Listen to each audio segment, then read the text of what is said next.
track of it and make a mess of it. Right, so stop preview. Right, we're doing the right thing. Let's change the title. We're in. We're in. So what we were going to start off with was Eddie's going to tell me where to point the camera, and then he's going to tell us about stuff. So where do you want me to look? Left is an AI J94. And this is in the pack. Yeah. It's got a few nice little features. It blows its whistle every time it starts. It applies its steam brake when it needs to, and goes really slowly because the speed limit's 5 miles an hour. Oops. Nice. Okay. Yep. So over to the engines now. I think we'll have to go for deliveries. All of them. So we've got this one. Yep, that's the heavily weathered engine. That's available in all the LMS and all the BR liveries. I think this is gorgeous. It really is. Right, and there's then this one. An intermediate weathered one, same again, all liveries.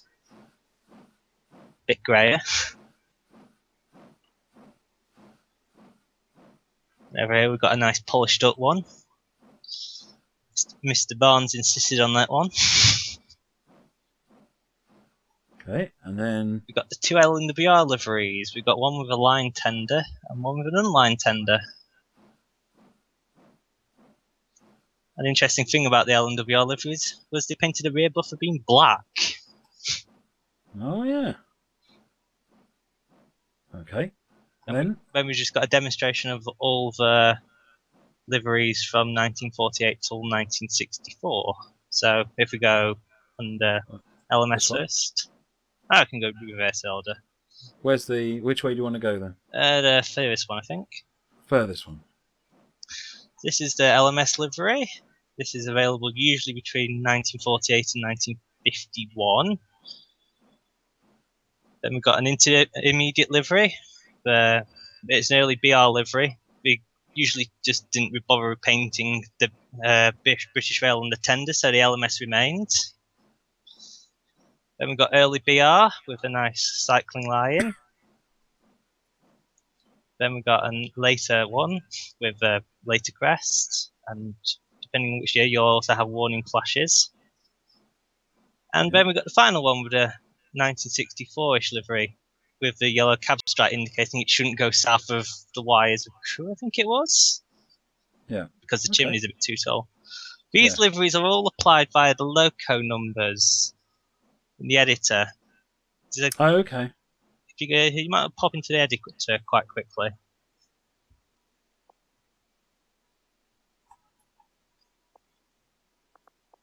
And probably help if I was in scenario mode.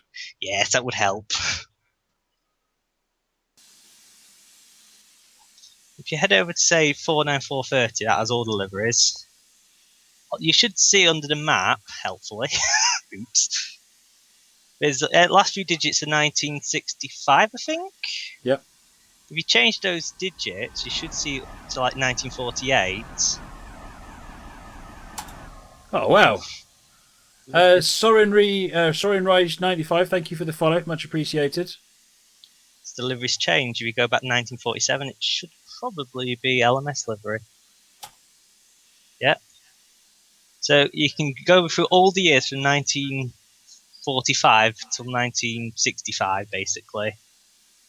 And it'll change the livery depending what livery this particular loco was in that year.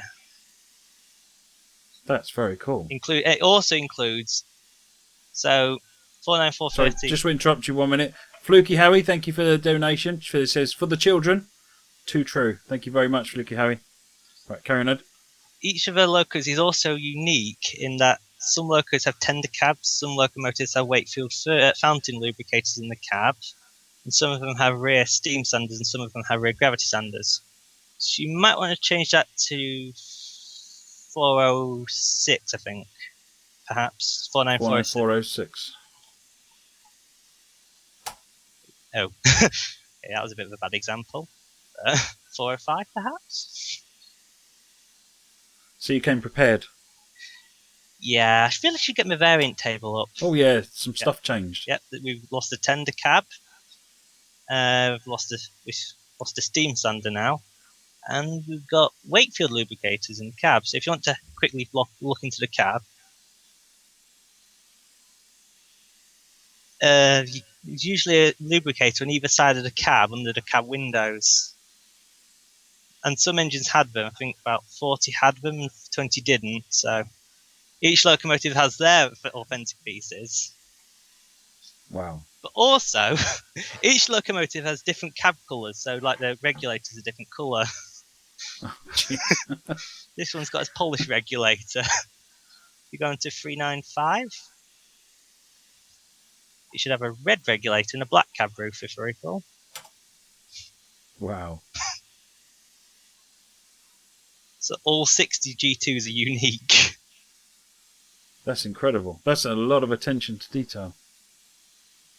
Right, I think that covers the deliveries of a G2. If we head over to the other side of the warehouse, which have the extra stock, we have an advanced J94, which is player drivable. It's basically the same as the Return to Merdy J94. In fact, it's basically identical. Just different livery, isn't it? Because this is a BR one, isn't it? Yeah. It's got the original style bunker instead of the extended bunker like on the J94 pack. Nice. And we have a standard version of a J50 for AI use, really. You can drive it still if you want. Okay. Then we got about 8 variants of BR 12-ton vans.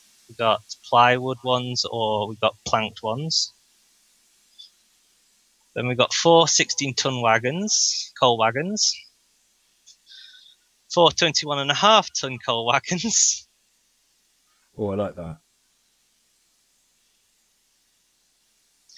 Then we've got LMS 12-ton open wagons with a tarpaulin or rail.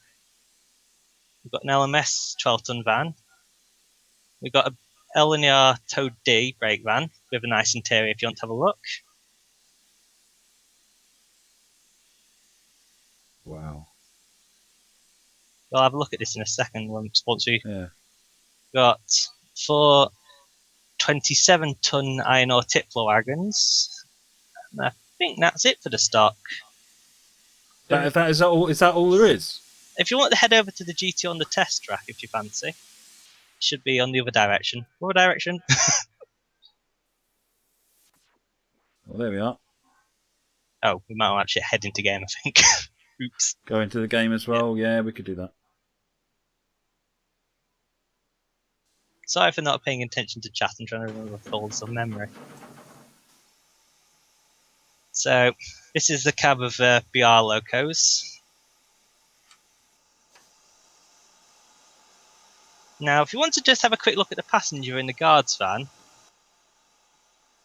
head over to the brake valve and look at the brake valve. The brake valve? It's on the other side next to the brake gauge. Over there. Yeah. If you've got a vacuum now, haven't you? Yeah. Yeah. If you press this the apostrophe key, I think it is. Looking at it,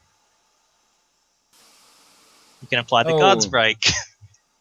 Very nice. And the guard valve is animated as well. So that's the guard's one. Do you want to take it for a drive? Yeah, let's have a quick drive, but then we're going to drive it properly anyway as we go. One of the key things that's going to, I think, mess everybody up with this loco is, by default, the keys are back to front, aren't they? Yes, and hang on a minute. Is that just because you're awkward? Well, I would say I'm not awkward, but I'm going to say the LMWR was awkward.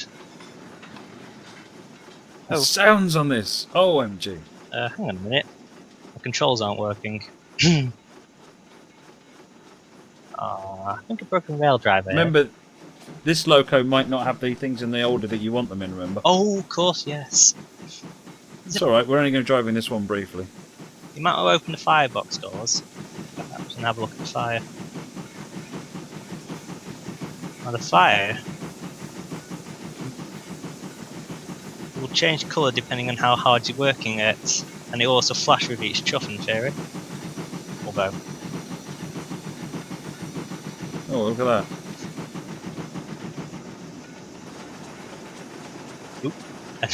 cooling down now. Yeah. That's amazing. It should also flash with each chuff in theory. It looks very good at night, I'll say that.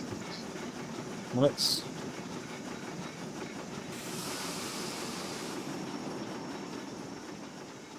stop it.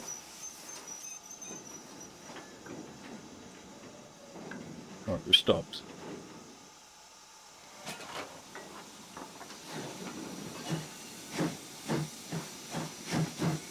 See the chuffing?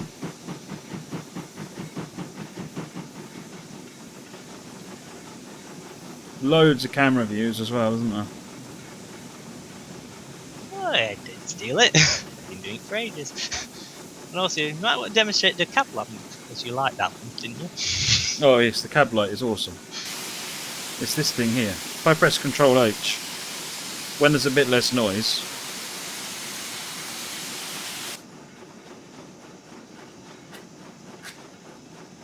hear the match going? Isn't that cool? You have no idea how awkward that was to record. I was trying to do it in the kitchen and the kitchen clock was ticking. Had to take the kitchen battery clock out. Battery in the kitchen clock out. The head codes are fully customizable, as you might have guessed.